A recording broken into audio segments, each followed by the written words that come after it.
Pada zaman itu, tidak ada raja di antara orang Israel. Dan pada zaman itu, suku Dan sedang mencari milik pusaka untuk menetap. Sebab sampai hari itu, mereka belum juga mendapat bagian milik pusaka di tengah-tengah suku-suku Israel. Sebab itu Bani Dan menyuruh dari kaumnya 5 orang dari seluruh jumlah mereka. Semuanya orang-orang yang gagah perkasa, yang berasal dari Zora dan Esitaol, untuk mengintai negeri itu dan menyelidikinya, serta berkata kepada mereka, "Pergilah menyelidiki negeri itu." Ketika orang-orang itu sampai ke pegunungan Efraim di rumah Mika, bermalamlah mereka di sana. Ketika mereka ada dekat rumah Mika itu, dikenal merekalah logat orang muda suku Lewi itu. Lalu singgahlah mereka ke sana dan berkata kepadanya, "Siapakah yang membawa engkau kemari? Apakah pekerjaanmu dan urusanmu di sini?" Katanya kepada mereka, "Begitulah dilakukan Mika kepadaku. Ia menggaji aku dan aku menjadi imamnya." Kata mereka kepadanya, "Tanyakanlah kiranya kepada Allah, supaya kami ketahui apakah perjalanan yang kami tempuh ini akan berhasil." Kata imam itu kepada mereka, "Pergilah dengan selamat. Perjalanan yang kamu tempuh itu dipandang baik oleh Tuhan." Sesudah itu, pergilah ke-5 orang itu, lalu sampailah mereka ke Lais. Dilihat merekalah bahwa rakyat yang diam di sana hidup dengan tentram, menurut adat orang Sidon, aman dan tentram. Orang-orang itu tidak kekurangan apapun yang ada di muka bumi, malah kaya harta. Mereka tinggal jauh dari orang Sidon dan tidak bergaul dengan siapapun juga. Setelah mereka kembali kepada saudara-saudara sesukunya di Zora dan Esitaol, berkatalah saudara-saudara sesukunya kepada mereka, "Apakah yang kamu dapati di sana?" Jawab mereka, "Bersiaplah. Marilah kita maju menyerang mereka, sebab kami telah melihat negeri itu, dan memang sangat baik. Masakan kamu tinggal diam? Janganlah bermalas-malas untuk pergi memasuki dan menduduki negeri itu. Apabila kamu memasukinya, kamu mendapati rakyat yang hidup dengan tentram, dan negeri itu luas ke sebelah kiri dan ke sebelah kanan. Sesungguhnya Allah telah menyerahkannya ke dalam tanganmu. Itulah tempat yang tidak kekurangan apapun yang ada di muka bumi." Lalu berangkatlah dari sana, dari Zora dan Esitaol, 600 orang dari kaum suku Dan, diperlengkapi dengan senjata. Mereka maju, lalu berkemah di Kiryat Yearim, di Yehuda. Itulah sebabnya tempat itu disebut Mahane Dan sampai sekarang. Letaknya di sebelah barat Kiryat Yearim. Dari sana, mereka bergerak terus ke pegunungan Efraim dan sampai di rumah Mika. Lalu berbicaralah ke-5 orang yang telah pergi mengintai daerah Lais itu.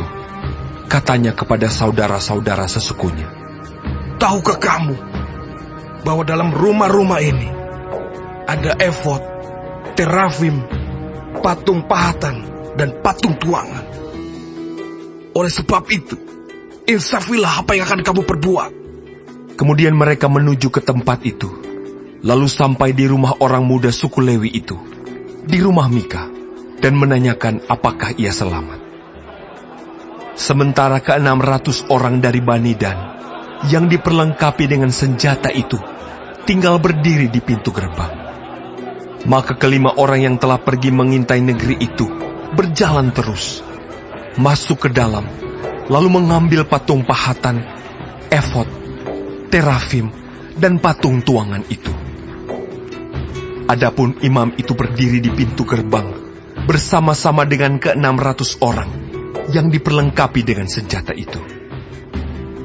Tetapi, setelah yang lain-lain itu masuk ke dalam rumah Mika, dan mengambil patung pahatan, efod, terafim, dan patung tuangan itu, berkatalah imam itu kepada mereka, "Berbuat apakah kamu ini?" Tetapi jawab mereka kepadanya, "Diamlah, tutup mulut. ikutlah kami dan jadilah bapak dan imam kami. Apakah yang lebih baik bagimu, menjadi imam untuk seisi rumah satu orang, atau menjadi imam untuk suatu suku dan kaum di antara orang Israel?" Maka gembiralah hati imam itu. Diambilnyalah efod, terafim, dan patung pahatan itu, lalu masuk ke tengah-tengah orang banyak. Kemudian berbaliklah mereka dan pergi, dengan anak-anak, ternak, dan barang-barang yang berharga ditempatkan di depan mereka. Ketika mereka telah jauh dari rumah Mika, dikerahkanlah orang-orang dari rumah-rumah yang di dekat rumah Mika, dan orang-orang itu mengejar Bani Dan itu. Mereka memanggil-manggil Bani Dan, maka berbaliklah orang-orang itu dan berkata kepada Mika, "Mau apa engkau dengan mengerahkan orang?" Lalu jawabnya, Allahku yang kubuat, serta imam juga kamu ambil, lalu kamu pergi. Apakah lagi yang masih tinggal padaku? Bagaimana perkataanmu itu kepadaku? Mau apa engkau? Berkatalah Bani Dan kepadanya, "Janganlah suaramu kedengaran lagi kepada kami.